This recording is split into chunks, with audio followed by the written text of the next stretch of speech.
we will share interim results from the climate risk analysis and how these results can be represented using the tool. And we will seek to obtain stakeholder feedback to inform the direction of further development and analysis of the tool. So your inputs today are extremely important in validating the development of this tool and how it moves, it will develop in moving forward.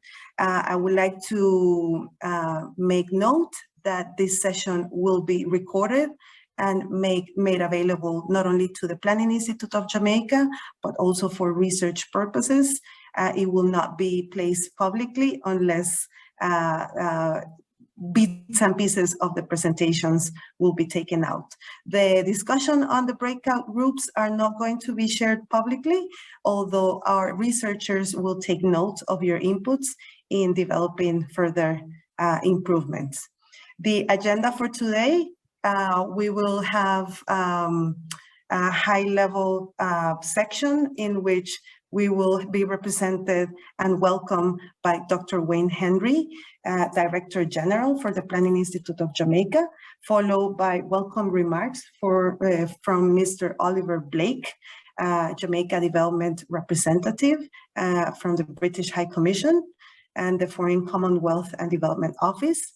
And then Carlos Sanchez, Executive Director for the Coalition of Climate Resilient Investment.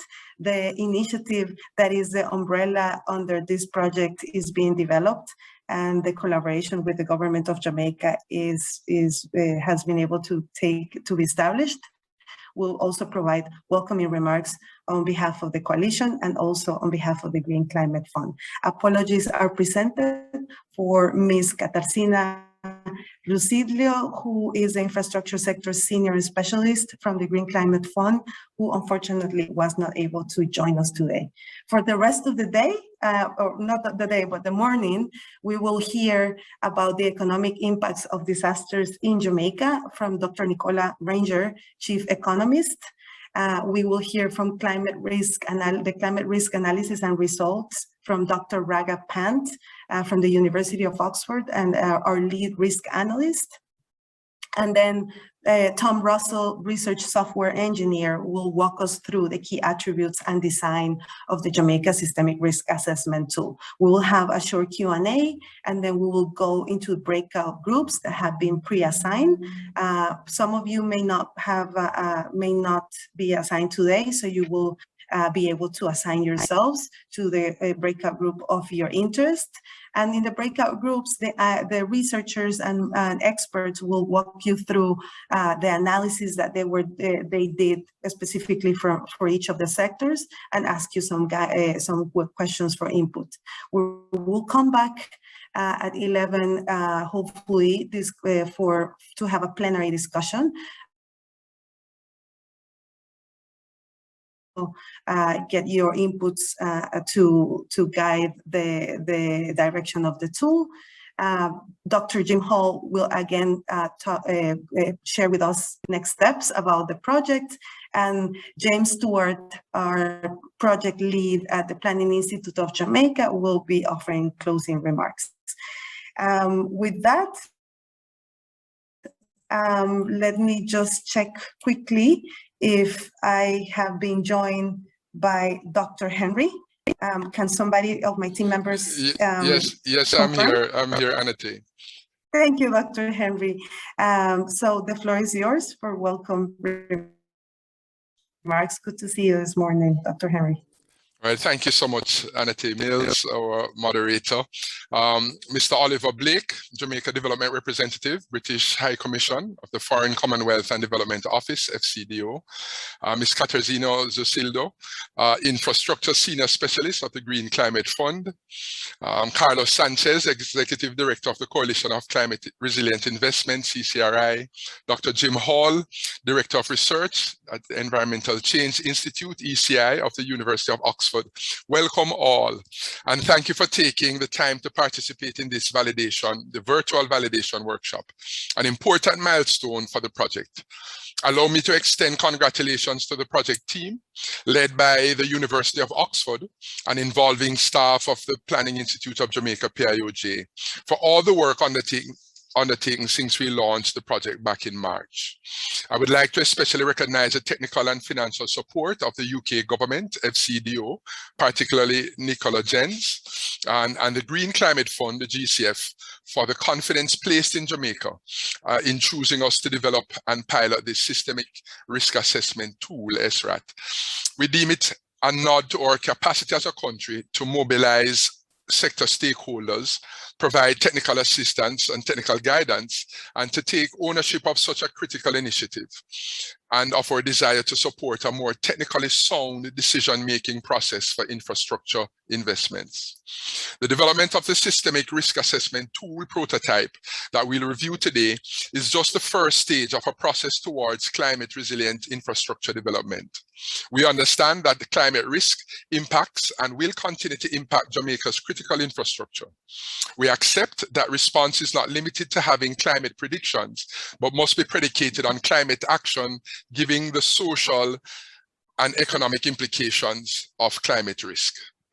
I look forward to the next stage of this project, which involves the indispensable perspective and technical support of the Green Climate Fund to assess opportunities to integrate nature-based solutions into infrastructure development, as well as support the prioritization of a portfolio of investment projects with the aim to further achieve sustainable national development. As the COVID-19 pandemic continues to impact our country and economy, now more than ever, governments are presented with a challenge of making every dollar count when investing in the well-being of its citizens. The use of climate analytics is one of many strategies the government of Jamaica is employing to integrate knowledge of climate change risks into financial decision-making.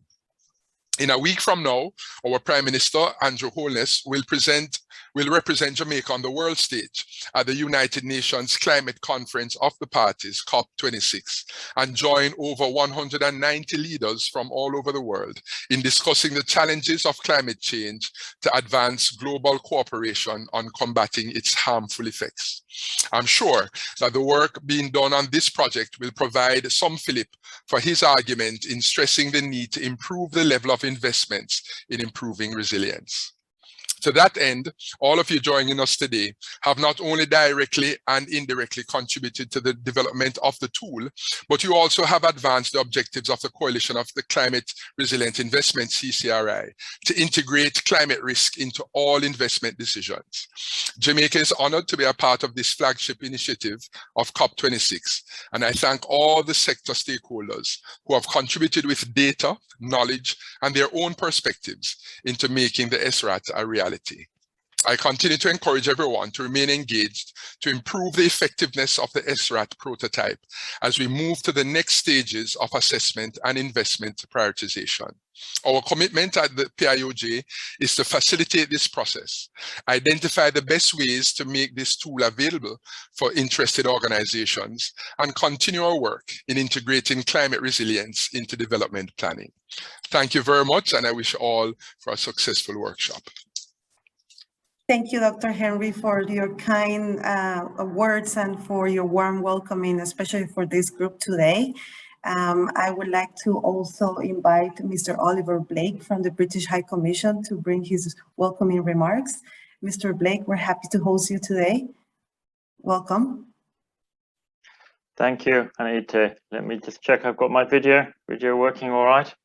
Dr. Henry, good morning, and good morning to colleagues at the PIOJ, colleagues in Jamaica, and indeed in other parts of the Caribbean. And good afternoon to colleagues in the UK and elsewhere. Ladies and gentlemen, it's very nice to be with you this morning and to join this validation workshop and to see this systemic risk assessment tool, the SRAT, for Jamaica, coming together so well. Now, of course, we're all sorry that COVID has prevented us all getting together physically, but it's great that we've got this technology that can bring everybody together virtually from indeed anywhere around the world. And we're grateful for everybody's efforts to press on with this work. and to deliver on this tool despite the challenges. Jamaica and the UK are committed partners in the fight against climate change, and this work is an important part of that. We were amongst the founder members of the Coalition for Climate Resilient Investment when it was launched at the UN Climate Action Summit in September 2019, and have worked together since then. CCRI is now 120 members strong and making progress across all 3 of its working groups. And it is, of course, this systemic risk assessment working group that will take forward the approaches piloted in Jamaica.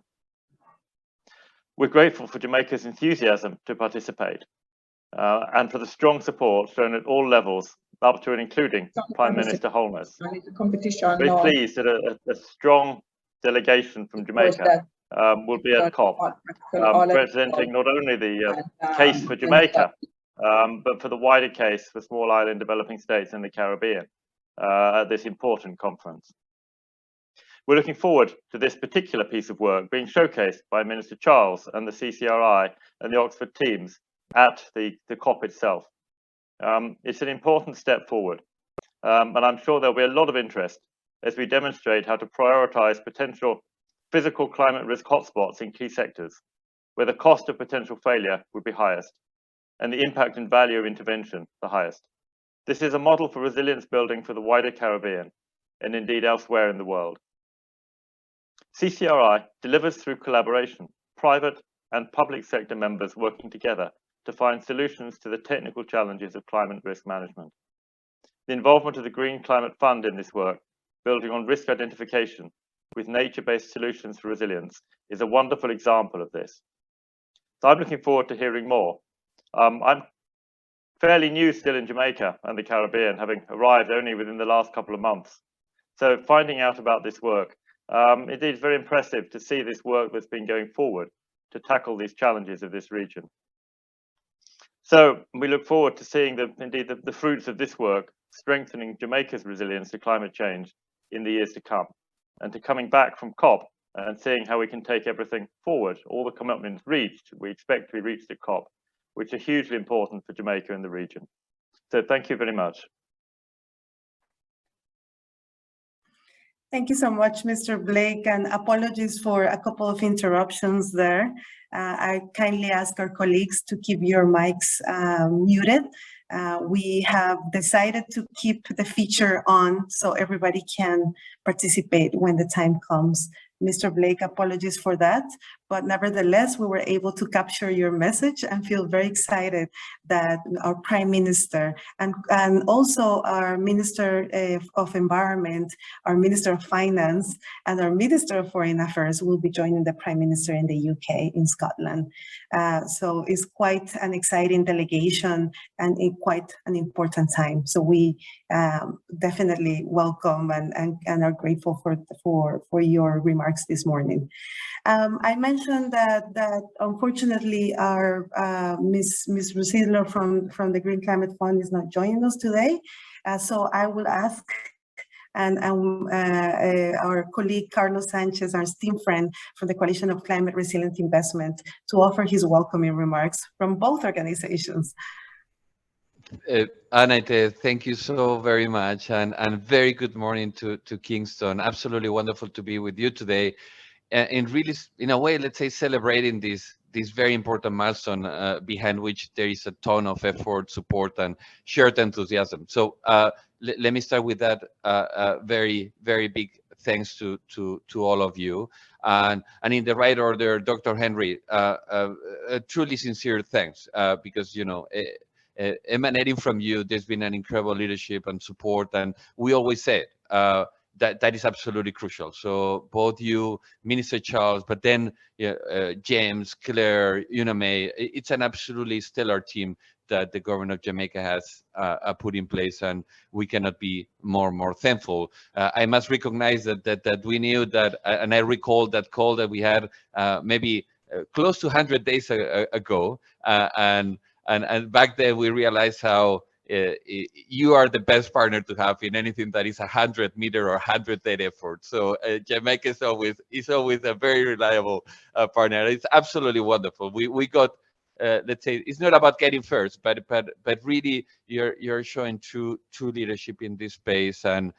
from CCRI and its chair, so John Haley, Emma Harboyd, Samira Saf, a very sincere thanks. And indeed, it's also special today because we have the two governments that with whom we have developed the most special partnership: the UK government that was there in day -1, and the Jamaican government that has been really supportive and having deep trust in the work of the coalition. And we hope that we have proven that we took your support and trust very deeply seriously, and that it is not the end of the road, neither in the context of this pilot, but very much long-term in terms of the coalition. We intend to deliver to Jamaica in so many ways from the other working groups. And just to give you an indication, at the CCRI top level, we are already experiencing and receiving a lot of expressions of interest with regard to capital mobilization. And the rationale is that once we have solutions like the one that we are going to be discussing today, we're having a very strong argument and rationale for capital to be mobilized more efficiently to where it's most needed. So things are happening. There's a lot of effort still to be put in place, but I start with that big thanks to colleagues in Kingston, Dr. Henry, Mr. Charles, and the wonderful team that you have. Also, I already recognize that the support from the UK government is simply invaluable. They brought us to stage back in 2019, and they've been with us day after day. As you know, being a private sector-led initiative, that initially that takes a lot of trust to really support that. But again, there we hope that we have proven that we took that very seriously and that we've been very diligent. And also the incredible support and effort from the University of Oxford. And very easy for me to come here and just say this is absolutely great, but the ones that have been really leading this on a daily basis on at the technical level, Jim, team, the team, it's been absolutely incredible. So big thanks, because it's not taken by granted for the effort that you have put in place with the incredible level of quality that you're bringing to the table. So that's absolutely incredible. And then GCF, and unfortunately Katarzyna, as Jim indicated, and Anita too, unfortunately she cannot be with us today. That is by no means correlated with the level of interest that she has and the GCF have on the project, the pilot on CCRI. And I'm very comfortable conveying and thanks to the group and the government of Jamaica, GCF is a very long-term partner to CCRI, and there's an incredible level of support to what is happening here in this first phase that is being delivered by the University of Oxford with the support of the UK government, but then the follow-up phase that will be led by GCF and also an incredible consortium that is here with us today. So all in all, a really exciting story, and I would like maybe to finish and really let the spotlight to shine on Jim and the team and the UK government support. But I also would like to finish with the recognition of a letter that we received from the Secretary General of the UN just a couple of weeks ago, really praising the support by CCRI, and very specifically referring to the work in Jamaica and to the leadership of the Jamaican government in advancing a solution that is going to be a blueprint for all the countries. And as we have said previously, it's not only for non-OECD countries. There are OECD jurisdictions that are very keen in learning about this work that we are discussing today to be replicated in other jurisdictions. And actually, Secretary General is convening and conveying CCRI to potentially have a summit at a meeting in New York first quarter or first half of next year. So just to give you an indication of where we are in that momentum. Sincere thanks once again. Just know that CCRI is always there for this, but beyond. And with that, and actually with a recognition also personal to Anita, because this all started with very good conversation with Anita, and Anita, you have brought us with your wonderful advice and guidance and expertise in this journey that is not by any means finished. But a big thanks to you, Anita, and with that I give you back the floor. Thank you, Carlos. I appreciate your words very much, and also I appreciate that you mentioned the recognition of the Secretary General of the United Nations and recognition to Jamaica, the government, the public, the private sector, and everybody here gathered. So thank you so much, Carlos. I have to say that we're closing with this, the high-level section of the agenda.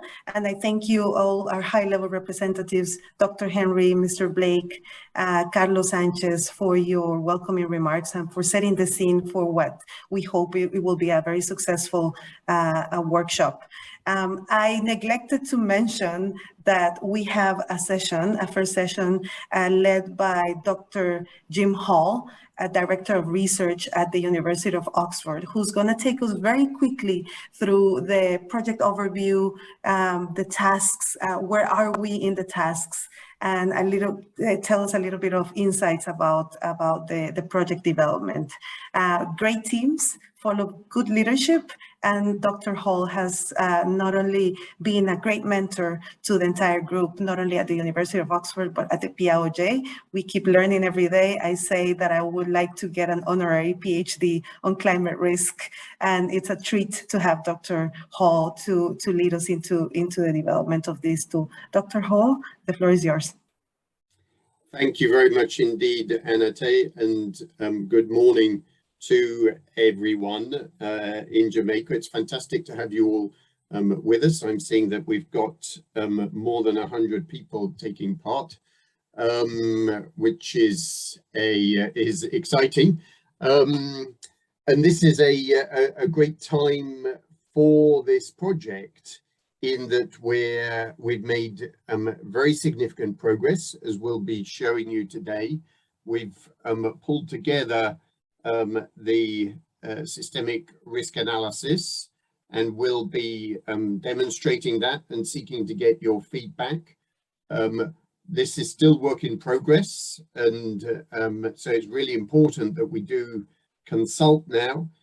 We've been consulting widely with a number of different stakeholders over the last few weeks, but this is a crucial moment to get your input, to check that we're heading in the right direction, that what we're doing is making sense, and above all, that it's looking useful, and it's going to be solving the very chronic and growing questions associated with climatic extremes and the disruption which they do and will cause to infrastructure in the future, and how we can make Jamaica's infrastructure more resilient in the future.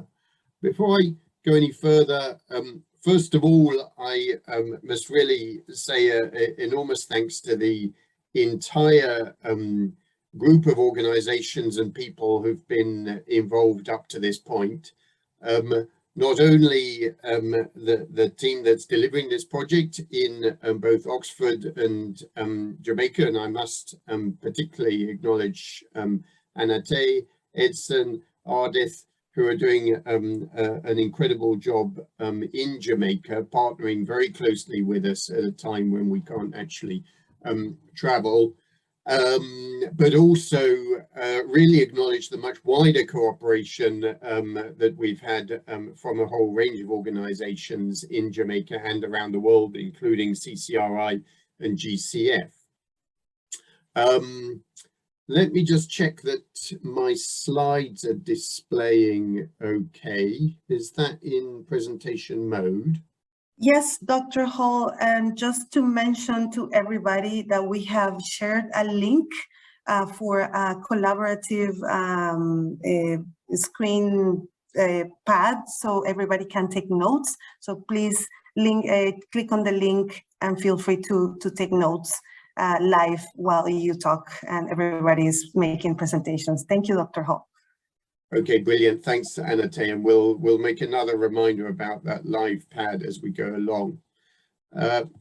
So just to remind everyone what this project is aiming to do, we're recognizing, and we've recognized for some time, that infrastructure systems, energy, transport, water, are amongst the most crucial in terms of their vulnerability to climatic extremes, to a changing climate, and the disruption to people, to economies, which can happen when infrastructure systems are impacted by climate change.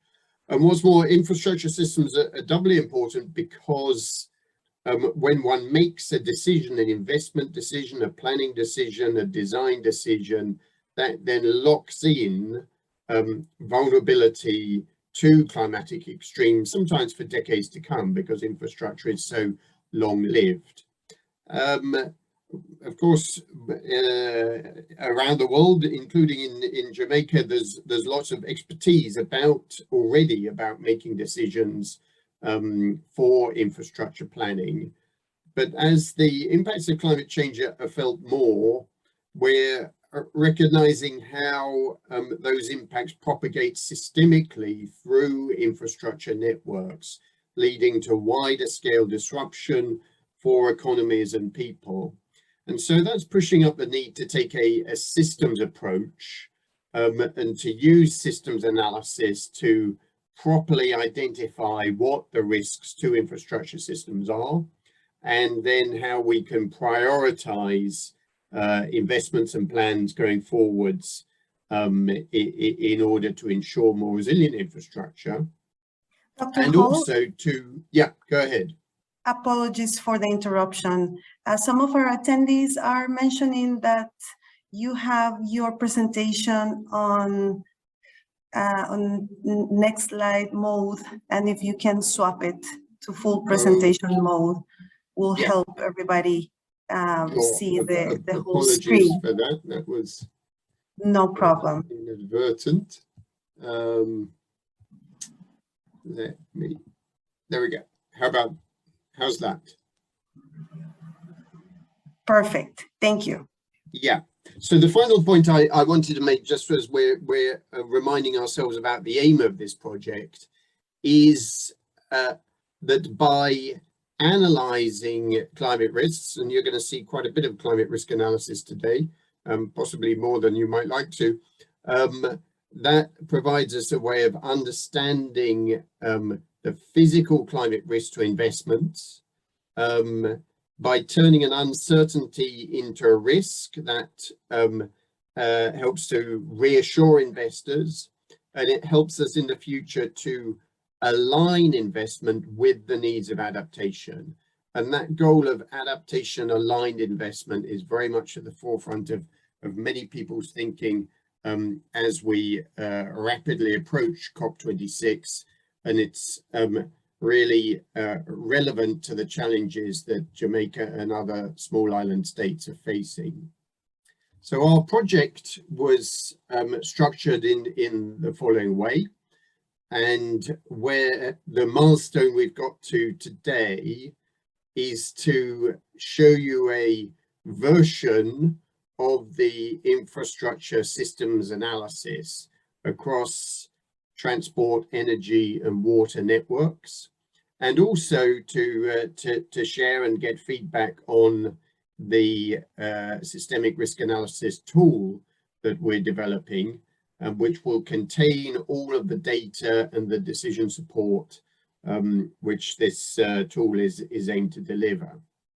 So this is an important milestone. We've done a version of this risk analysis. It's not as though this is the final answer, far from it, but now's the time to share it with everyone and get your feedback. I'll talk a little bit more about next steps at the end, but you can see the remaining tasks in the project, and the risk analysis that we're doing now provides the basis for what if analysis around infrastructure options and investment prioritization. We've analyzed the risk now.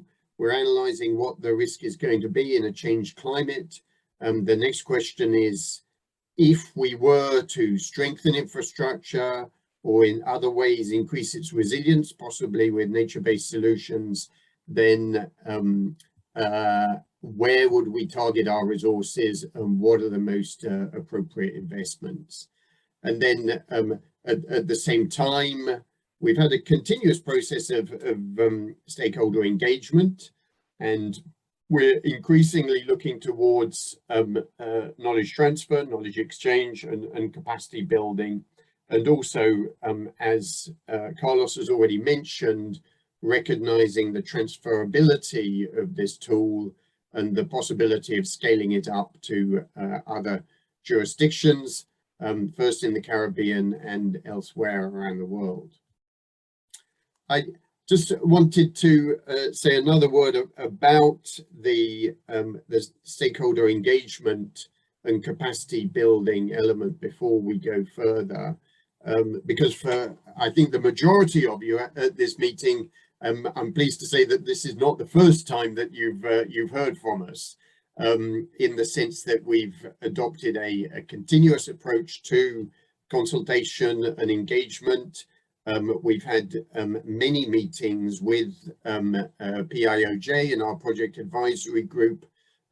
We've had really valued input from PIMSEC, from the National Water Commission, from JPS, to name just a few of the really important stakeholders and organizations who've been providing with us with advice, and also through Edson's excellent work, helping us to obtain the data that is needed in order to make all of this research and analysis possible. And this is a continuous process of engagement and increasingly of capacity building. So before I hand over to the members of my team to say a bit more about every aspect of the analysis up to now, let me just say on behalf of Katarzyna from the Green Climate Fund how the work that we're doing fits into the bigger picture of creating investment pipelines for finance by organizations like GCF and others, and how this also connects up with the partner project on nature-based solutions being carried out by Arup Del Tares and Noel, which is focusing particularly on the opportunities of nature-based solutions, of nature conservation and restoration, to provide infrastructure services and to enhance the resilience of infrastructure systems. And that work is just getting going now, and there will be consultations and plenty of interaction around that parallel and coupled project as it gets off the ground, so that by the end of these two projects, we'll have this really unique capability to analyze climate risks, quantify the exposure of infrastructure systems to those climate-related extremes, look at the wider economic impacts of climate extremes, use that information to target and prioritize locations and options for resilience enhancement, including nature-based solutions, and then turn those priority lists into project pipeline generation and financeable projects. So that shows how the two strands of this work fit together and will be going forwards. So let me leave it there. That's a very quick overview and orientation in terms of where we're heading at this workshop.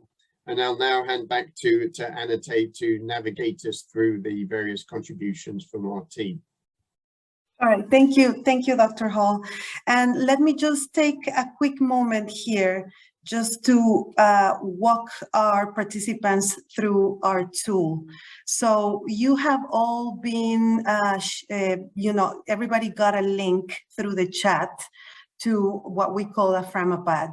And this Framapad will take you to this sheet of paper, blank paper, that you can, collaboratively use and add your questions, your general comments to everything that you are hearing. When you go and click on it, you can go where it says, where it has these little 3 persons, add your name and a color, and then use your comments will be captured as everybody else's at the same time. So I encourage you to use it. Then we will have own Frama pads for the own pads, dedicated pads for each of the breakout groups. So just make sure you don't delete anybody else's comments, but feel free to just, put your insights, your ideas, your questions, your general comments, really dissect what you will be hearing today, and make sure that if you want to share any studies, any links, any relevant information, any email that you think the team needs to reach out to somebody, just put it there, and we'll be able to follow up. The other feature is to always use the chat function, and I will ask you to please rename yourselves, including the organization you are representing, or add in the chat your name and the organization you are representing. Thank you for allowing me to say that as I introduce Dr. Nicola Ranger, Chief Economist, who is going to kickstart the session number 2, which is building resilience in the energy, water, and transport sectors in Jamaica. Keep your eyes open. This section is when all the details start coming out and all the dots start being, connected. So as I mentioned, just feel free to use the tools and add your comments and your input as you hear the presentations. Dr. Ranger, over to you. Thank you very much, Anate, and hello everyone. Good morning. It's an absolute pleasure to be with you today. Let me share some slides. Oh, I cannot share my slides. It says disabled participant screen sharing. No worries. Well, we do that. Just introduce yourself and we will fix it. Well, I'm going to try and ease us into the technical part that Anate mentioned a little bit gradually by setting some of the context of why this theme is important, why infrastructure, what is this systemic thing, and why is that important. So I'm going to try and give a little introduction. So my role in this project as part of the Oxford team is to focus on the economic side and how we can use the analysis that Jim has briefly introduced in practice within various types of economic and financial decision making. So sorry, Nicola, you're good to share your screen if you want to. Oh, wonderful. Thank you so much. Great. Is that working? Yes, perfect. Just put it on presentation mode. Excellent. Thank you. Thank you. So I really don't need to say why natural disasters are such an important consideration in Jamaica, but just to highlight, I guess, where this type of analysis can really fit in. As you'll know, just a couple of weeks ago on the 7th of October, your government approved the development of the National Disaster Risk Policy. This, was a really important statement, particularly in terms of the need to manage the fiscal risks associated with natural disasters and putting in place the policies and measures to do that. And then obviously the Vision 2030 from Jamaica has a very strong emphasis on hazard risk reduction and adaptation to climate change. Now, this tool that we've been developing over the past months, we hope will help and support the decision making in both of these key areas. So both in terms of national policy on the fiscal side, but also in terms of risk reduction and adaptation planning. So I want to just set a little bit of context of why infrastructure is important. And I should also, as I'm presenting this, give a very strong acknowledgement to Anate and your own Ardif from PIOJ, who actually put together a lot of the numbers for this analysis. So thank you so much for that collaboration. So infrastructure damages actually represent a very large proportion of damages from extreme disasters in Jamaica. It can be, in some cases, as much as 90% of the total cost of disasters, particularly for storms which are wetter, which create a lot of damage, particularly to road and transport infrastructure more widely. So particularly for storms like, for example, Storm Nicole, Gustav back in 2010, 2008, infrastructure damage was actually a really large percentage of the overall losses. But in any case, as you'll know, the impacts of natural disasters in Jamaica that are linked to the infrastructure damages are very, very significant. And I'll come on to that in a moment. But just doing some basic statistics, you can see that on average, every year, losses related to infrastructure damage from tropical cyclones alone is about 5 billion Jamaican dollars. And the highest recorded was actually from Nicole, 18 billion, just direct damages to infrastructure. Now, this tool that's being developed allows you to look at specific different types of infrastructure and estimate what those direct damages are under different scenarios, different probabilities to help inform adaptation planning.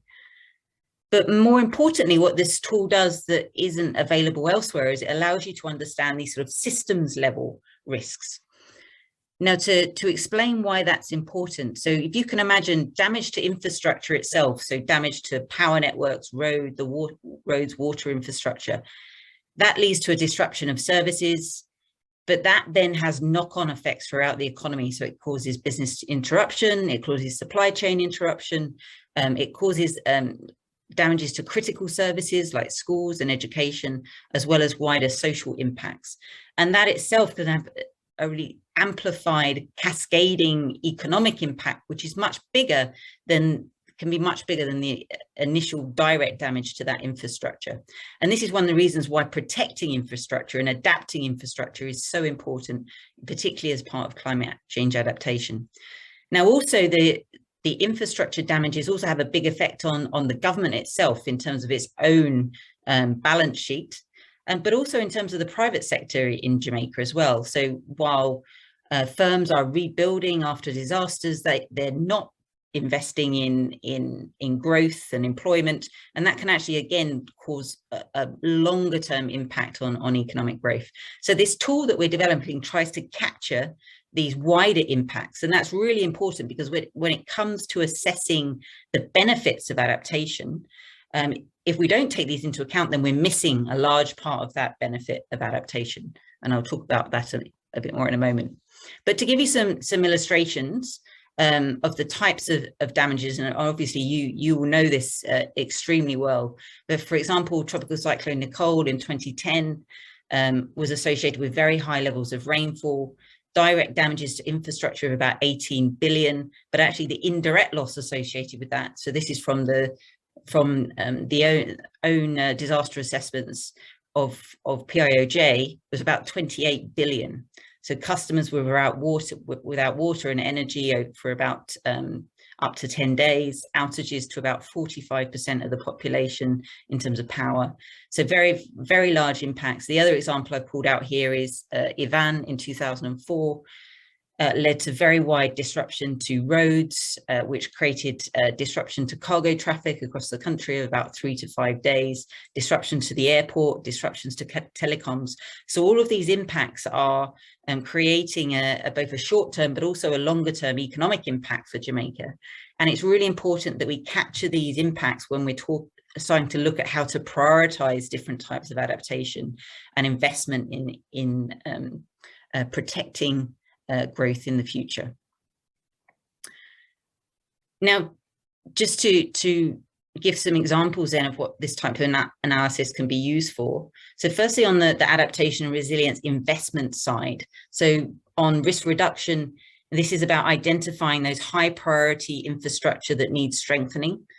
And again, not just in terms of the individual infrastructure, but also where that infrastructure is really critical for delivering these wider services, power, energy, water, those sort of critical nodes in infrastructure. This tool allows those to be identified, but then also estimating the financial risks, which then allows you to make a really strong economic case for investing in infrastructure. And again, for building a pipeline of projects, infrastructure, adaptation projects over time, this sort of tool can really enable those types of planning decisions and that engagement with the investment community. On the emergency response side, again, it allows, this tool allows you to sort of do scenario analysis, think about where are my critical infrastructure that we need to get up and running very quickly, and again, informing financing strategies to how to recover quickly. And then I'll just end on a point on the sort of fiscal risk management side.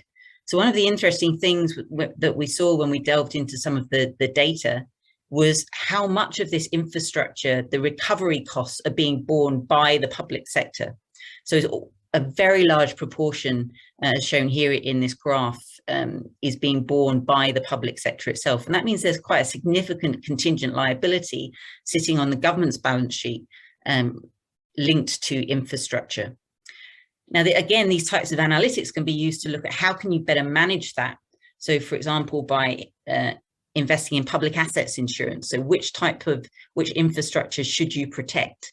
How can you design contingency budgets that will allow finance to flow more rapidly when disasters happen, so systems can be brought up and running much more quickly, as well as looking at ways to incentivize investments in adaptation, for example, through risk pricing, through insurance instruments, or through PPP contracts, for example.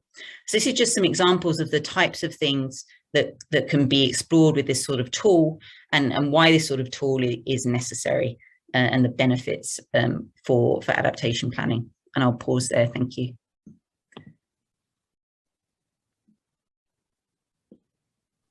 Thank you, Nicola. I see that some people have started to ask some questions on the pad. We will come back to a Q&A section after this session. So, just continue adding your thoughts and your questions into the pad. With that, thank you, Nicola, again, and for bringing this perspective and context into disasters, what the economic impacts in Jamaica are important, and how this tool will help capture that to make better investment decision making, which is the ultimate goal. Thank you, Dr. Ranger.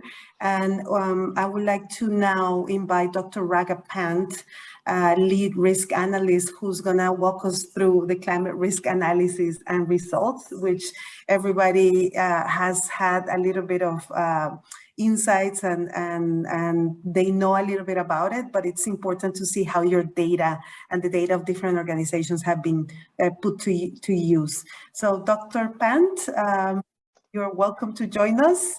And thanks a lot, and I have a presentation, so thank you. I will get started with my slides, and I hope they work. Thank you very much. I hope you can see my presentation confirm. Slides properly now. Yes, confirm. Yeah, thanks a lot, and yeah, thanks a lot everybody for this great participation. And I'll, without wasting any time, just get to the meat of things over here. So I'm going to talk to you about some of the analysis that we have already done in terms of mapping hazard exposures to floods and tropical cyclones in Jamaica for energy, transport, and water assets. And I'll go into the details of what these hazards specifically are and what these assets are, and some of the initial risk analysis results that we have done on damage calculations. And a lot of things like what Nicola said about the order of magnitude of damages being in billions, our analysis shows that, the analytic analysis shows that that is indeed the case for Jamaica. So my aim in this presentation is to answer these 4 questions. First of all, understanding through our analysis, through the systemic analysis, that what are the most critical infrastructure assets in Jamaica, and how likely are climate hazards like hurricanes and floods, how likely are they to hit those infrastructures? What is the severity of different kind of hazards that these infrastructures are subjected to and which they could withstand? And what are these risks in the current, as we call the baseline conditions, or based on historic climate conditions, and what are some of the risks in the future? So just to give you a bit of an overview of our framework methodology, and I'll try to make this as less technical as possible. So in this project, this is kind of what this slide presents as like the overall summary of the whole analysis in a one shot slide. What we have done is we have collected these multiple hazard data sets and maps of flooding and tropical cyclones in Jamaica. We have assembled into different infrastructure and asset databases and data sets of energy, transport, and water systems. And one of the big efforts of this project has been assembling this data till now, which has been a monumental effort. And I cannot thank Edson Williams enough for like going across Jamaica, and it's been a monumental effort to get hold of lots of these data sets.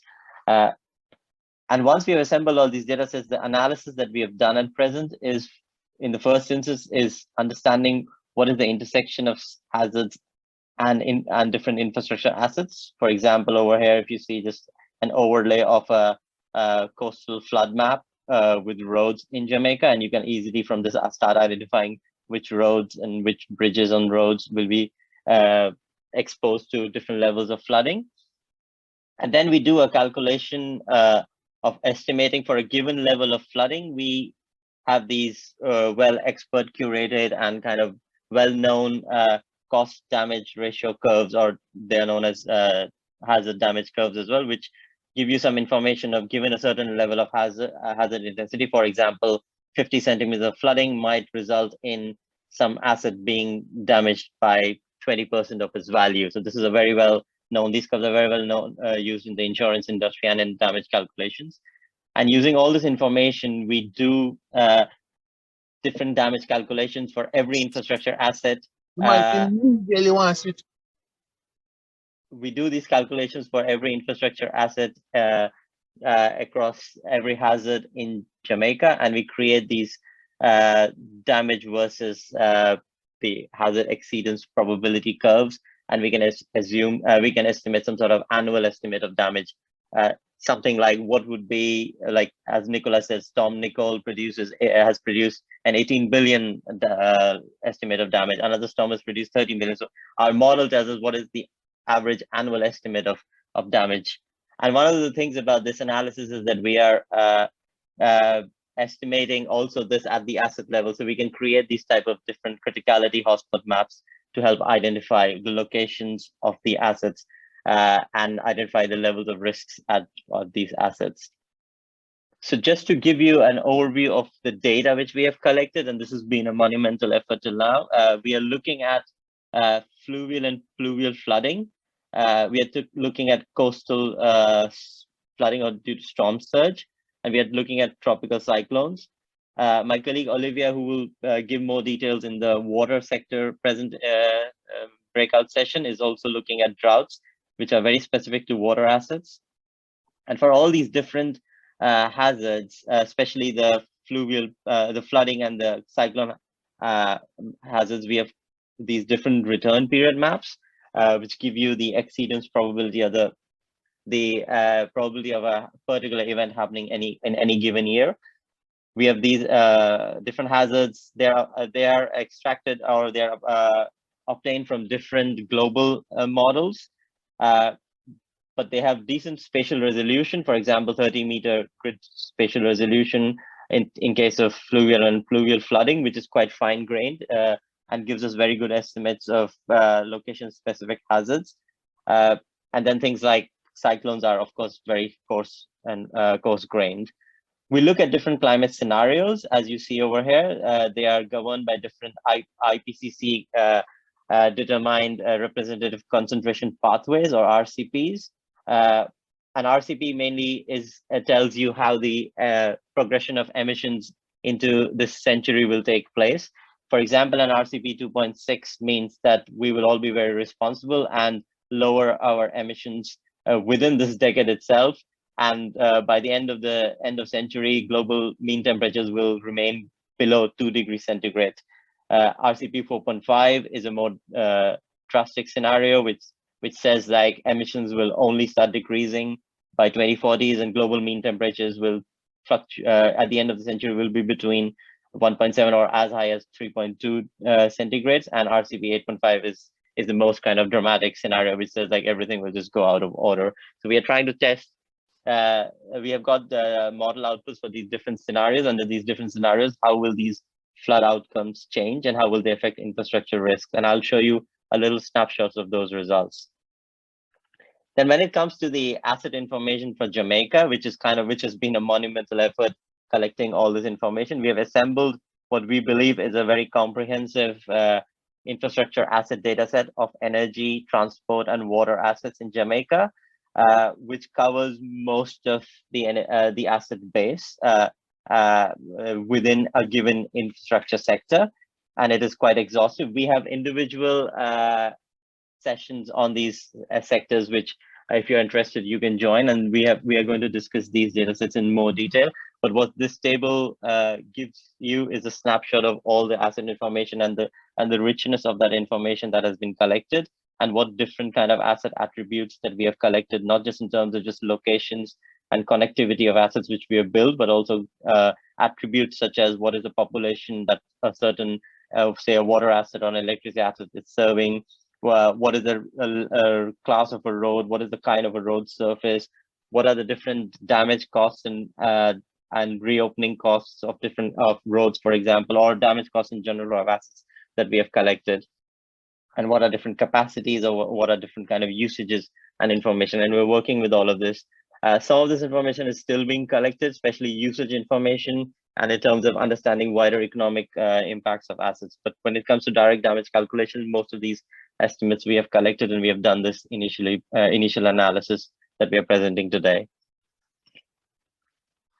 Then one of the assumptions in this analysis that we are taking is that when we subject a hazard to an asset, it doesn't necessarily mean that it will be affected.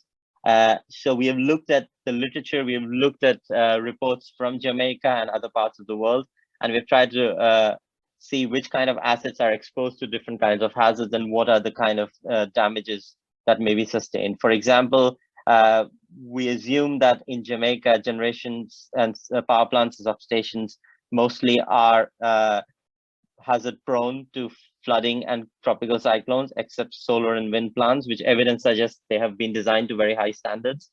So in our analysis, we are assuming generally substations and your conventional gas diesel power plants will be prone to these hazards, whereas the other solar and wind plants might be more resilient. And different kind of assets such as transmission lines, overhead lines are only susceptible to cyclone risks and not to flooding, because of course they are well above the ground. Then as this table shows, there are different class of assets within different infrastructures which are subjected to different hazards, and they will be susceptible to damage as this table shows, and we can discuss these further within our breakout sessions. So in the initial kind of results that I'm going to show from the analysis, what we assume is when an asset is subject to a certain hazard of a certain intensity, it is damaged, and we assume a certain extensive stage of damage. Due to lack of any protection standard information in Jamaica, we've looked far and wide. We did not find any information that says like a certain asset will be protected to, say, a 1 in 5 year flood or a 1 in 20 year cyclone or those kind of things. And mostly we found that protection standards are not very good. So we have at present assumed that asset protection levels are very low or non-existent. And we haven't assumed some sort of hazard threshold. For example, saying that only flooding above 50 centimeters should make a certain sort of damage on any asset below 50 centimeters should not be a problem. But the kind of damage curves that we have taken, they take care of these assumptions as well, because a damage curve basically says that at a very low level of flooding, the damage is negligible. So this is kind of within our model is taken care of. And when I say damages over here, I mean damages just correspond to specific hazard return periods. And then we find the expected annual damages, which is the calculated risk across all the return periods and of the damage across all the return periods, which is the area under the hazard probability curve, as I showed in one of my slides, which mainly means that this mainly says that in any given year, this is the average annual loss or due to direct physical risks of infrastructure assets that are subjected to different hazards in Jamaica.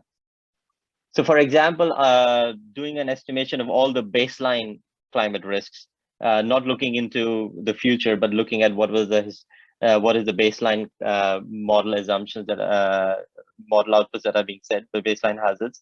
So what we see in Jamaica, and this is like summed up across all assets and across all hazards that I mentioned, the range of losses in any given year of infrastructure assets from our analysis in Jamaica is very wide, because of course we are dealing here with a lot of uncertainty in these models, and our kind of estimates suggest that this range goes from about 0.7 to 2.8% of the GDP, which falls within the range of observable losses that Nicola was talking about in her presentation. And our analysis shows that coastal flooding risks are pretty high. One of the reasons within our this might be coming out of our analysis is because we have very frequent return period maps of coastal flooding, more frequent than other hazards. Then another kind of results looking into the long-term progression of these hazards, which is very interesting, is to see that how these expected annual losses that I mentioned are going to evolve over time. So if you look at specifically the case of coastal flooding, for which we have some climate scenarios information, then in the case of coastal flooding, in the previous slide, it showed that there were 15 billion expected annual losses in any given year in Jamaica due to coastal flooding. And if we look at this slide on the graph on the slide on the left, then what it shows is just under the influence of changing coastal flooding hazard intensity, this losses they grow from 15 billion Jamaican dollars in any given year. They can grow as high as 38 billion Jamaican dollars under the most severe climate scenario. And this result simply reflects the change due to changing hazard intensity. If we assume some currency inflation, then this just blows up and it goes from almost 15 billion over here to exceeding 3,000 billion Jamaican dollars at the end of the century. So we are talking about substantial uplifts in risks, not just due to climate scenarios, but if you take into account future growth and currency inflation as well. And as I mentioned, there's a lot of uncertainty in these calculations. So as you see in these graphs, there's a lot of range of uncertainties, which we want to capture in our analysis, because we are not claiming that we have the right answer. We're claiming that we have a process of doing an analysis which is robust, and it gives you a range of answers which will be useful for decision making. So if you look at the range of uncertainties which is captured over here, we see that there's a large uncertainty in terms of different kind of hazards. And even though I said in the previous slide that the mean or the average loss is highest for cyclones, but for coastal, sorry. But if you look at the uncertainty, cyclone losses have a large range of uncertainty, and if you account for the uncertainty, cyclone damages in Jamaica are much more severe than other hazards as well. They have the potential to become much more severe. Then looking at sector-specific results, which is shown in this slide, if we go from top to bottom over here, from roads, airports, ports, energy, water, and different water and irrigation and railways, we see like fluvial and pluvial flooding risks, physical risks, as I mentioned, are highest for roads within Jamaica, as it's shown in our analysis, whereas ports and energy assets have the highest impacts due to coastal and cyclone flooding, and which in the overall make them the most impacted. And coming into the kind of the looking down, deep down of the asset level losses, if we want to kind of map this out at asset to asset level of what is the losses associated with each asset within our infrastructure system, then these kind of, as we call them, basically these are these you can call them criticality mapping results, or you can call them vulnerability maps, which kind of highlight locations in terms of either as in this map in terms of thickness of the lines, or in this top one in terms of the colors of the lines for the on the roads, to show the most the highest damages, concentrations of highest damages of roads within the country. So within this, you can kind of inquire and zoom into a particular asset, and you can inquire what its losses might be. Same with this energy map over here, and my colleague Tom Russell will follow me, will kind of show this is what exactly we're trying to do in the SRAT tool. And with this at the different asset level, we can kind of really look at the ranges of losses, and we see that even at an individual asset, some of these losses are quite substantial, going as high as 66 million Jamaican dollars for individual roads, or 7 million Jamaican dollars in a given year for an energy transmission assets. And these are, of course, our model outputs. I would stress that. Similar kind of results, we can look at individual locations of nodes within the country, point locations of big assets such as ports in the map shown above, or potable water assets. And we see for ports mostly in Jamaica, because they're all close to the coast and they're all subject to the coastal flooding, to potential coastal flooding. The losses could be very, very high if these assets are flooded and affected and damaged. Similarly, potable water assets in very specific concentrations in the country, as this map shows, can have very high levels of damages. And my colleague Olivia will give a deep dive into these within her sector breakout. So what we have done till now is that in the current analysis, we have been able to achieve and create an extensive database of situation infrastructure assets and hazards, and mapped their exposures and vulnerabilities. We have kind of given done an analysis and completed it in terms of understanding the current physical, current and future risk. I have several results that I have not gone into in the interest of time, but we have kind of done such analysis covering all the hazards I discussed. We have identified through asset criticality analysis, we have identified locations on the networks which would be classified as most vulnerable when subjected to different hazards. And what we are doing is further, as Nicola also spoke about in her talk, and before that, Jim, talking about impacts which are not just direct, but which are indirect. And this is something that we are kind of looking at. We are building these land use and building footprint layers to map economic activity within Jamaica and associate this economic activity with all these infrastructure assets. We already have some estimates of number of customers associated with water assets that are affected, number of customers associated with energy assets. Some of the ports, we know the amount of freight trade that is going on in the ports, so we can kind of associate these indirect impacts, but we are trying to put them into macroeconomic numbers as well, so that we can associate the indirect impacts also with the GDP effects related to Jamaica's overall GDP. And then we also do have a probabilistic event set based analysis, which we are doing in the coming next stages of this project.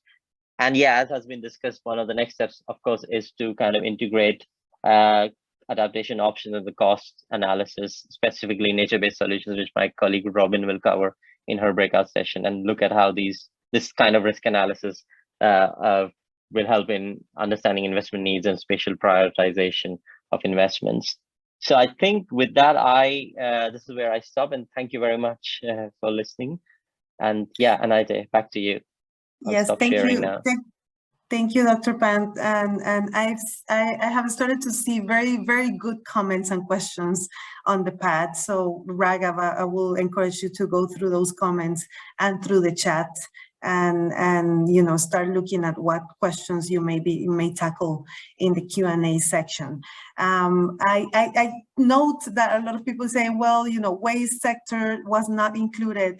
You know, the project had a scope, and as much as we would like to analyze all sectors for infrastructure, there was a need to define a scope to start with.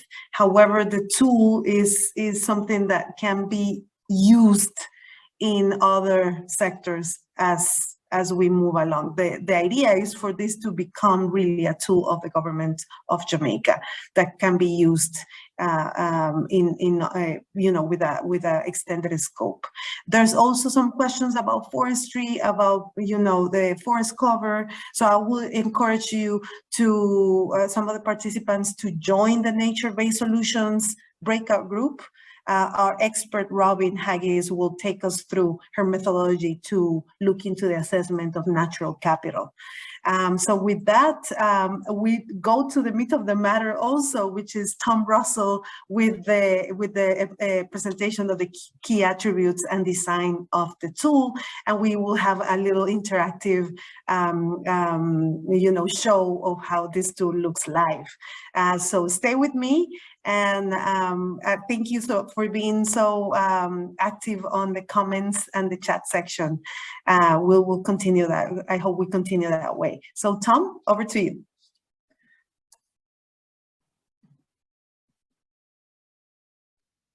Great. Hello, everyone. Can you hear me okay? Yes, we can hear and we can see your presentation. Lovely. Okay. So my job today is to introduce the slightly more technical aspect of the tool development and to, or being well, give a live demonstration of the interactive part of that tool.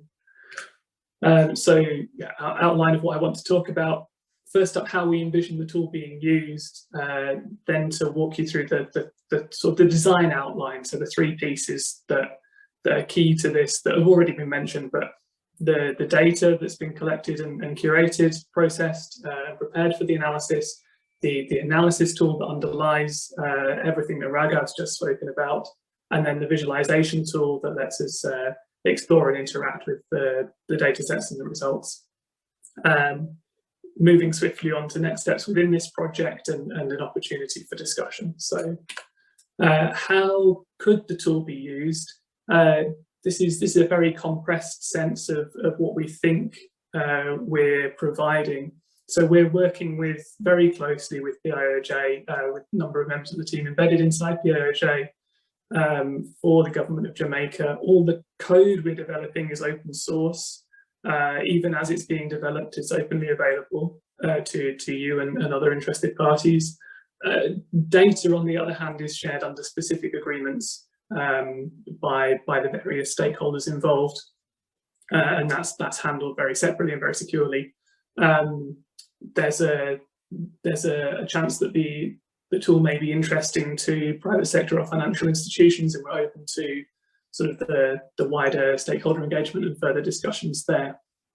So to recap, the first thing we think about in terms of using this tool is the cross-sectoral systemic risk analysis that lets us quantify climate risks to key critical infrastructure across Jamaica. So it lets you get an overview of risks across the system, across the sectors, across climate scenarios and so on. It also gives, as Raghav was pointing out, this kind of first order assessment of risks to specific assets and eventually adaptation options for those assets. So the intention is that this will help identify and prioritize options for responding to those climate risks. And therefore going into informing initial project appraisals where we're identifying specific areas or assets at risks to inform this investment decision making, and feeding into further systemic or site-specific analysis. So things like the public investment management system, if I got PIMS right, project preparation, pipeline, the Green Climate Fund's work on nature-based solutions, and sector-specific planning. So a number of different ways, but two key ideas I think are that kind of overview and the drill down into this kind of first asset-specific analysis.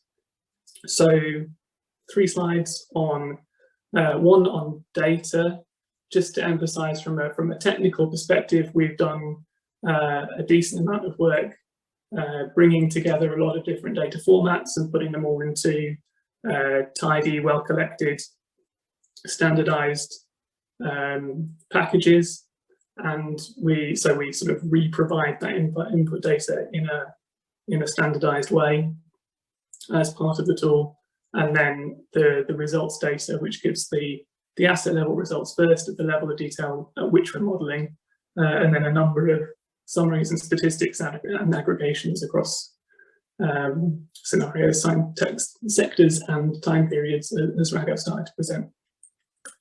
So number 2 what I would like to call the analysis tool is the kind of the under the hood bit. So the models and analytics that drive the analysis are in these open source code sharing repositories on GitHub, and they're under active development. And there'll be plenty more detail on this in the sector sessions and the methods of analysis and the data used. But broadly, these are written in Python using open source libraries to develop the models and analytics. So number 3 is the visualization tool. So the objective here is to give an interactive exploration of the results and analytics that we're producing in detail, to give both that overview of risks from the systemic assessment and the detail of the first order results for specific assets, and kind of let you see risks and see hazards across each of the scenarios and time slices that we're looking at. So this is the moment to switch over to the live demo. So this is what the homepage, about page of the Jamaica Infrastructure Risk Assessment Tool, or SRAT, looks like. We've got a brief introduction to the project and the assets and analysis that we're looking at, and links to the open source code bases and funding support. This can expand to give plenty more detail. And then the main screen is driven by a map where we present the infrastructure assets and the hazards, and we can look at the data as presented, or the first set of risk analysis results that we've got. So let me show you some power lines where we can review the assets and look at the specifics of the data set. So here we've got a line that's going from one specific node junction within our model to another at a certain voltage length, estimated cost or range of rehabilitation costs, and risk estimates attached to it. So we can review the data that's within each of our infrastructure systems. So we can look at the rail sector, or if we're interested in a much larger data set, we can look at roads where there's a need to zoom in to see the fine detail of everything that's going on, especially where there's very dense areas, but you can see that we are representing the system at fine level of detail. We can then overlay the various hazards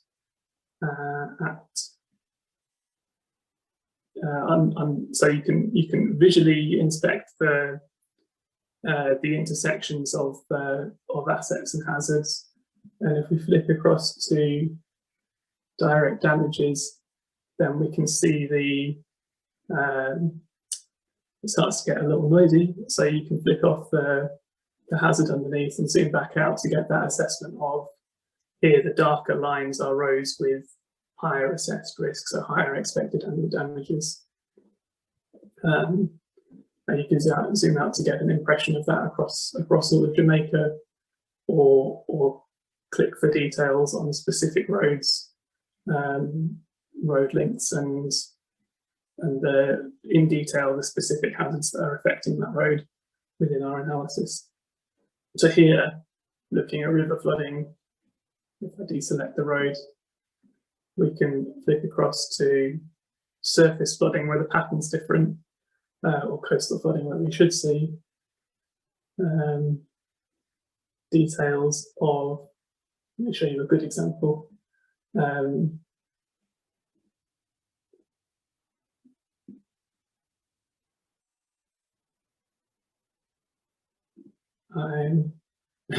This is the excellent thing about live demos, there's always something that slightly surprises you.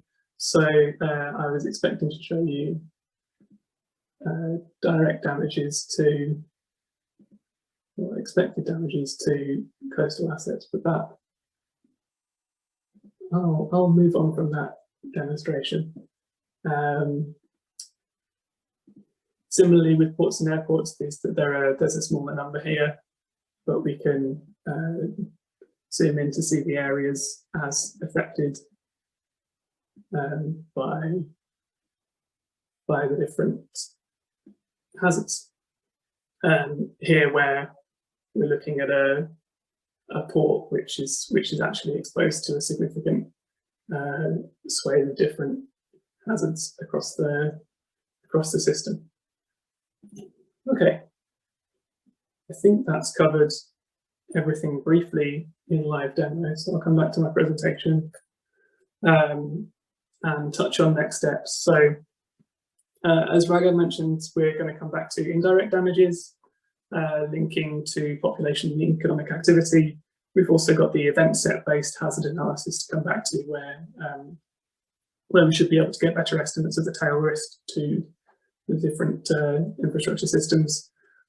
Within the tool, along with presenting those results, we're looking at how best to present adaptation options, where we expect it'll be possible to look at suggested options per asset in a similar way to we look at risk by inspecting individual assets, but also to present them in some way that allows for general prioritization according to expected benefits or costs, where their benefits are the avoided risks of implementing some adaptation option.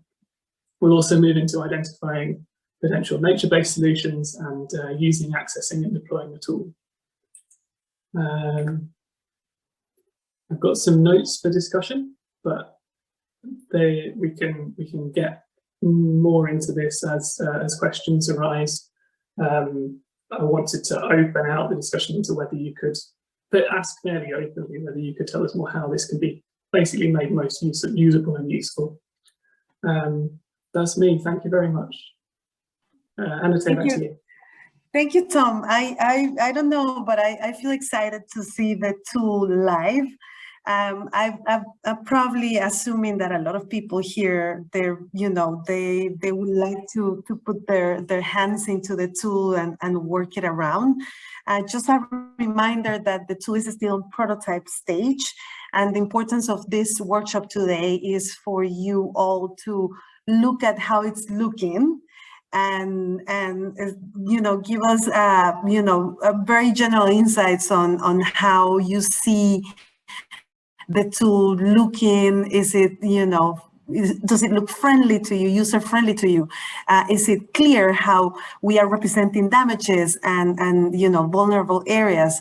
So as you were doing your live demo, Tom, I felt like the tool is shaping up really well, but I see people continuously, put some comments on the path, and also, posing some questions about the analysis itself. So if there is comments about how the tool looks and this live demo looks, please make sure to add those. We're running behind time, a little behind, but I will still like to give an opportunity for people to pose maybe a couple of critical questions. Raghav, can I ask you if you have spotted a question that you would like to tackle during this brief Q&A session before we go into breakout groups? Yes, sure. I actually have been typing a lot in the frame pad already and from pad already, and yeah, there's very, very interesting questions. I've been told that after my presentation the pad suddenly exploded, so glad to kind of get those reactions, and whether you agree or you disagree, but any sort of comments are really, really appreciated. I see, and a lot of these questions are very interesting and very engaging. And yeah, as Anita, you already kind of pointed out, some sectors which have been mentioned have not been included, like waste. I saw a comment on telecoms as well, which have been not included. Would you like to tackle that? I guess all of these which we have not included, a lot of this comes within kind of what was how the project was scoped and what is in the remit of this project. But one of the things I want to stress is the methods and models, the systemic analysis framework that we build is applicable to any class of infrastructure assets and any class of hazards. So it's not that we haven't really looked at those assets, so we are not going to, that's not the end of the story for them. So one of the aims of this project is for us to build this capability, and we are not going to be around all the time. And if in the next year or the year after that, Jamaica wants to do an even more comprehensive risk assessment, including more infrastructure assets. So our aim is to provide a capability so that can be included. And one of the key focuses of this project is capacity building within Jamaica. So hopefully by the end of all of this, we can kind of give a bit of all this expertise to you, how to do this analysis. And if interested sectors are more sectors are interested in this analysis, then we can include more of an asset base. We might include some of the assets that we have not mentioned at present in the presentation, like telecoms, in our further analysis, because we do have some telecom asset information, and we were looking at exploring electricity dependence, how telecoms are dependent on electricity. And after, I know that in post-disaster, telecoms becomes very important, and if electricity goes out, it affects telecoms as well. So we might look at some of those linkages, but specifically some of the sectors that we have, like waste and stuff, which we haven't looked at present, we just don't have the information on them. Thank you, Raghav. Is there anybody else within the participants that would like? If I invite you to raise your hand if you want to make and share perhaps some questions or insights, if you want. In the meantime, Dr. Hall, Nicola, have you seen any particular comment that you may want to elaborate on or tackle in this section? Otherwise, I'm good to go into the breakout groups and get going with our sector discussion. But let me just check the pulse of the audience and the participants. Again, please feel free to raise your hand if you want to make a point. Dr. Hall, Nicola, Dr. Ranger, anything that you would like to tackle at this time? Just one quick point, Anatea. There's a question around both watershed management and coastal zone rehabilitation. They're very much in scope. The person who asked that question is going to face a difficult decision now, because we have breakout groups on both water, which is taking a catchment approach, and we'll talk about watershed management, and nature-based solutions, and restoration of the coastal zone is part of the nature-based solution picture. But you won't be able to be at two places at the same time, but a reassurance that both of those issues are being covered. Great, thank you, Dr. Hall. Dr. Ranger, anything that you want to elaborate on at this time? Thank you, Anate. Whether there's such excellent comments, I'm not sure where to start, but I guess one that has particularly got me thinking at the moment is the comment from Robert Stevens on the importance of people, and remembering that it's people that we really care about here. So, and obviously we completely agree. So that's something that we will be looking at in the analysis, in terms of looking at where populations are based and their dependence on infrastructure assets, for example. But it's definitely good to have that strong reminder that we will definitely be focusing on that. Great, thank you, Dr. Ranger. I don't see any hands up. So if I may, Tom, can we move to the next slide? Excellent, thank you, Tom. So let's go into the breakout rooms. Please stay with me. We still have a very good attendance, over 100 people. And we have, as I mentioned, some of you have been pre-assigned to the breakout groups. We have one for energy, one for water, one for transport, and one for nature-based solutions. Those of you who haven't been assigned, feel free to join the group where you see you can, provide more inputs and feedback. You will be prompted, you will get an invitation, join, and when we are bringing you back to the plenary, don't touch any buttons, because if you touch leave button, you're going to leave the session in general, and we don't want to lose you.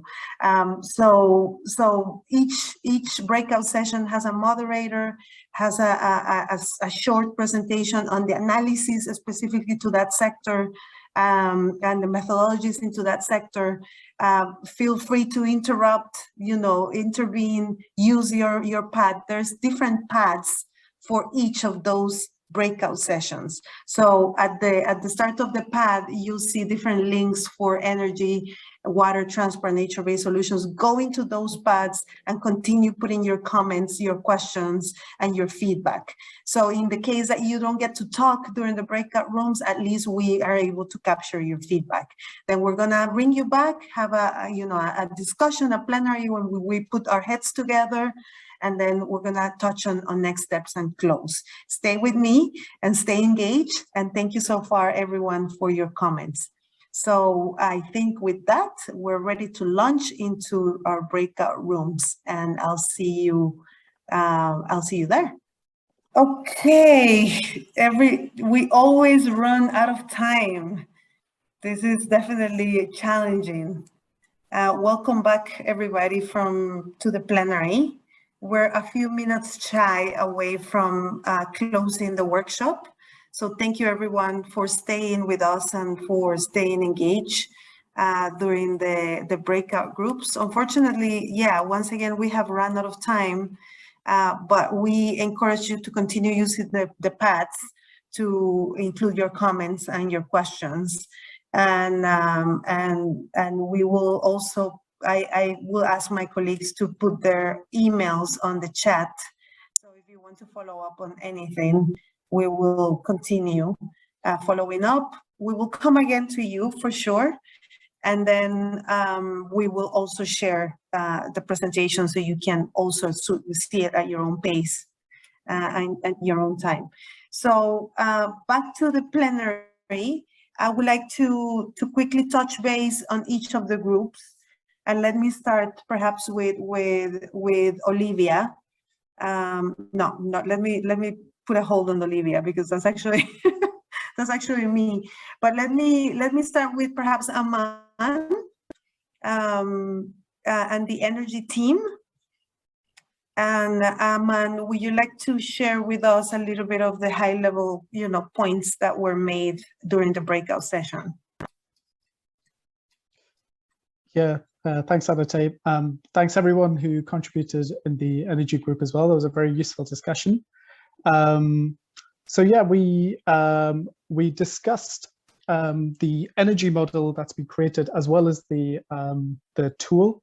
We were talking about the usefulness of the tools that have been created so far in their current state and how they can be made more useful. So, for instance, there were comments on how they could be used to advise planning at a national level, something that's currently missing in those sort of governance frameworks. There were also, of course, questions around data and costs and things like that. But what was really great for me was that there were people with solutions to my data problems, which are always welcome. So yeah, that's a quick summary of what we discussed.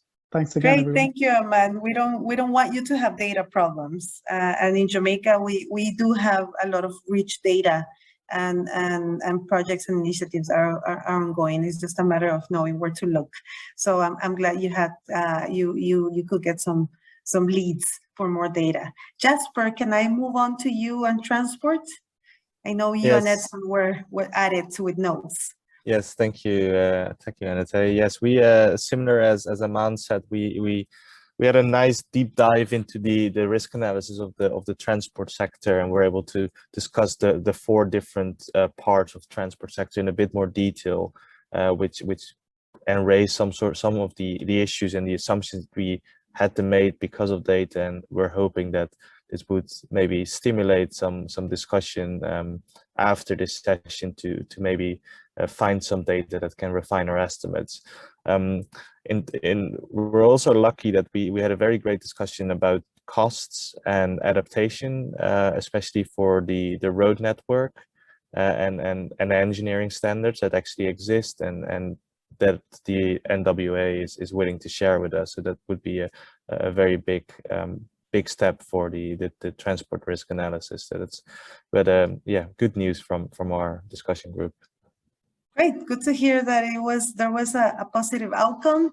And Olivia, we are the last ones. Do you want to share a little bit what we were able to discuss during your breakout session? Yes. I have notes as well, so I can support. Yeah, thank you to the water breakout session for your attention and for the feedback. So the first comment we got was from a representative of the Rural Agricultural Development, who mentioned that the rural agriculture has been omitted to date. That was because of a lack of data, but hopefully we can receive some more feedback from him on that. And then the second input was regarding the saltwater intrusion. And from that discussion, we identified a potential adaptation option to focus on, which was to use the effluent from the treated effluent from the Soapberry wastewater treatment plant to use for irrigation on the Rio Cobre system, and thus reduce both the saltwater intrusion problems for the irrigation water there and also the resource constraint problems. But then some other issues were raised around the cultural issues of doing that. So again, possibly a start of a longer conversation on that adaptation option. And then the final point was about coastal risks and the risks in coastal cities. Yep, so thank you very much, and yeah, back to you, Anate. Thank you, Olivia. I will ask Winston Shaw, if you're still on the call, to share your email. I know your email, but if you want to share it so you can interact with Olivia on some of that agricultural zones data. And last but not least, can I move to Robin and the Nature-Based Solutions breakout group? Robin, I know your breakout group was quite popular. Thanks, Anate. Yeah, so it was great that so many people came to the Nature-Based Solutions one. We discussed some of our data gaps, such as information on degraded landscapes and disturbed landscapes. My participants were great at giving me some suggestions for things to look at.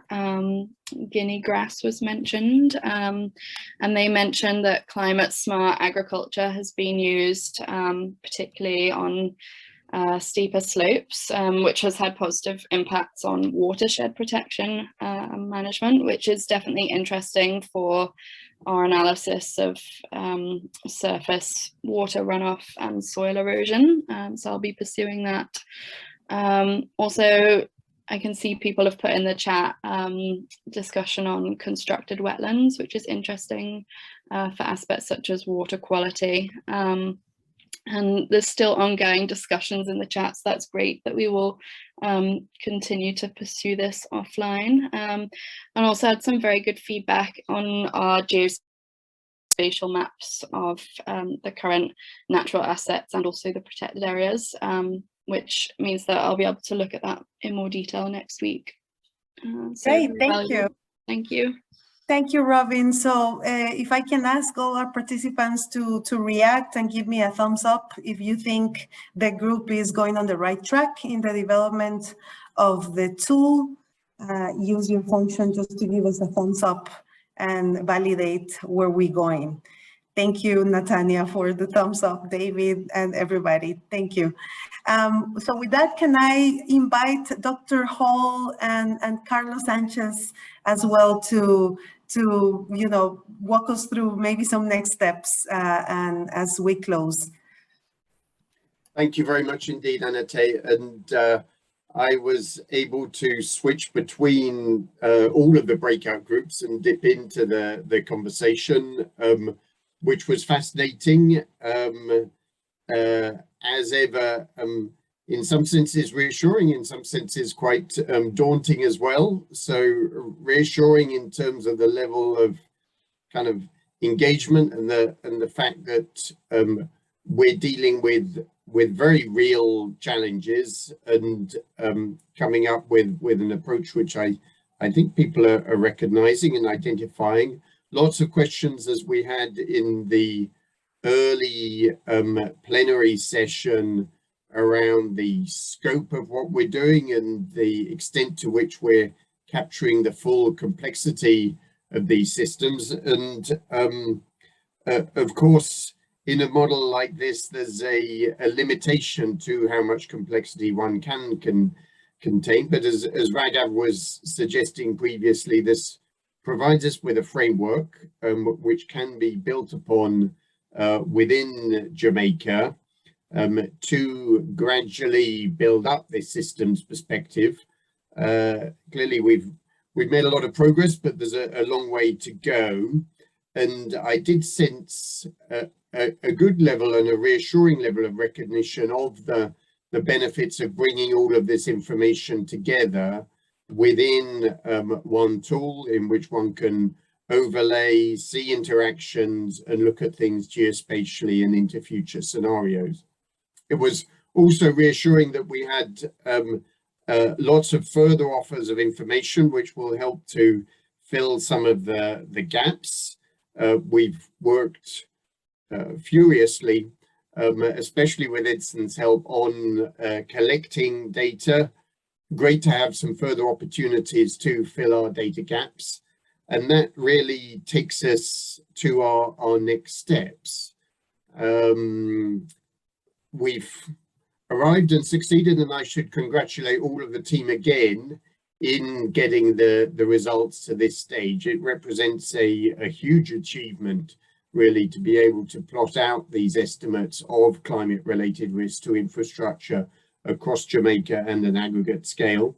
There's still a lot to do. There's a lot to follow up on from this meeting, and to follow up on those offers of new data and to fill the gaps in the analysis. And we know there are still some significant gaps, in particular in relation to the indirect damages and wider economic disruption. Before we move on, we're very excited to be moving on to the next steps, which are around what are the adaptation solutions, the responses, the ways of enhancing the resilience of infrastructure, and how those are converted into investment propositions. And we began to have some really good discussion of that in the breakouts as well.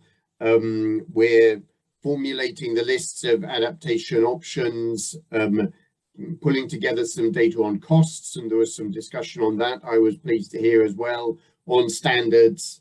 And then the next step is to incorporate that within the analysis in order to prioritize and come up with those investment prioritizations. And as we go on with that, we'll be working in tandem with the analysts being supported by the Green Climate Fund, who'll be doing deeper dives into a selected set of nature-based solutions in order to come up with outline designs and investment propositions for those. And I'm sure that team from Arup, Deltares and NOAC will be in touch with many of the stakeholders who've kindly taken part in this meeting this morning. And then next, also on our work plan, is ramping up the capacity building. So providing the opportunity for people to get their hands on this tool, scrutinize the data, look at the scenarios, and begin to look at the adaptation options as well. And we're going to be designing and implementing our capacity building strategy to ensure that there's a really lasting legacy from this project. And meanwhile, we're also looking at the questions of upscaling, of transferability. There's a lot of work going on within our research group and with other partners on using global data sets for doing this type of analysis at a very large scale and providing a template for other country studies. And we're already getting a lot of interest in the transferability of this tool to elsewhere. There'll be further discussion of that at COP26 in a week or so's time. So that just highlights again what we're doing next. All that remains for me to do is to thank all of our participants in this workshop. We're still at 93 participants. We started at just over 100. So thank you all so much for staying through to the end of this. It's been a fantastic group of people. And thank you again to the team, and above all to Anate. Yes. And don't close yet, Dr. Hall. Don't close yet. I would like to check Carlos Sanchez from the Coalition of Climate Resilient Investment. Would you like to add something to the next steps that Dr. Hall very skillfully put together now? No, and indeed, thank you, Anette. Thank you, Jim. It was so perfect and comprehensive that there is very little left. And I just want to reinforce the message from Jim. First of all, that it was an excellent session, and I was delighted in terms of the good flow, the engagement, and the great coordination by the Oxford team. So thank you so much, and thanks to you, Anite, and also how engaged the colleagues from the Jamaican government were. So really impressive, and really glad to witness that. And then in terms of next steps, Jim said it all. Now there's going to be a very nice continuum, drilling down to this very micro level with the work from the consortium that the GCF is supporting. So Arab, Deltaras, Noel. So please, the audience, expect a continued seamless engagement that will be taking place. Big thanks, Jim and the team also for facilitating that so much from very early on. I think that there is very little left for me to add, apart from once again a big thanks to everyone and all parties. So again, I think that Anita, we are a little bit pressed with time, so I should maybe stop there. Yes, Carlos, thank you. And on behalf of Jamaica, also we thank you you will be hosting our Prime Minister in a week or so from now in Scotland, and Minister of Environment, Pernod Charles Jr. as well. So thank you in advance for your warm welcome in the UK. So with that, I would like to give the opportunity, of course, our project team lead at the Planning Institute of Jamaica, James Stewart, who is the Senior Director at the Economic Planning and Research Division, and who has very patiently guided us through all of this work through the last months. James, over to you to close. All right, thank you, Anite, thank you. Colleagues, we are pleased with the accomplishment here today with the demonstration of the SRAT prototype for Jamaica. The tool has the potential to play a critical role in assessing the impact of adverse weather events through the use of climate analytics in policy program formulation, as well as informing critical investment and financial decision making relating to infrastructure and climate risk mitigation. As we move to the next stage of the project, looking at the adaptation options, we implore you to continue partnering with us in the various consultation sessions and data sharing, which has and will continue to be critical to the success of this project. We had strong engagement from all participants today, and it is just left for me to express our gratitude for your attendance and very active participation in this workshop, making it the success that it is. Your feedback and insights have been noted and will be considered in refining the SRAT. Special thanks to the Coalition for Climate Resilient Investment, CCRI, led by Carlos Sanchez, the Foreign Commonwealth and Development Office, FCDO, represented by Mr. Oliver Blake, the Green Climate Fund led by Katarzyna for their invaluable support and partnership in moving this project to the stage that it is. To Jim Hall and the team of researchers from the University of Oxford, including the presenters here today, Dr. Ranger, Dr. Pant, and Tom Russell, as well as the facilitators for the breakout groups, we say a big thank you.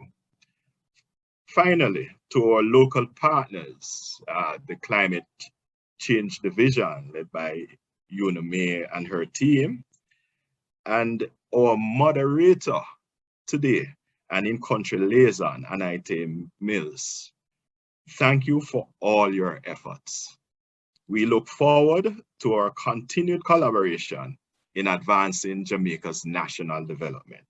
Have a wonderful day and continue to stay safe, everyone. Thank you.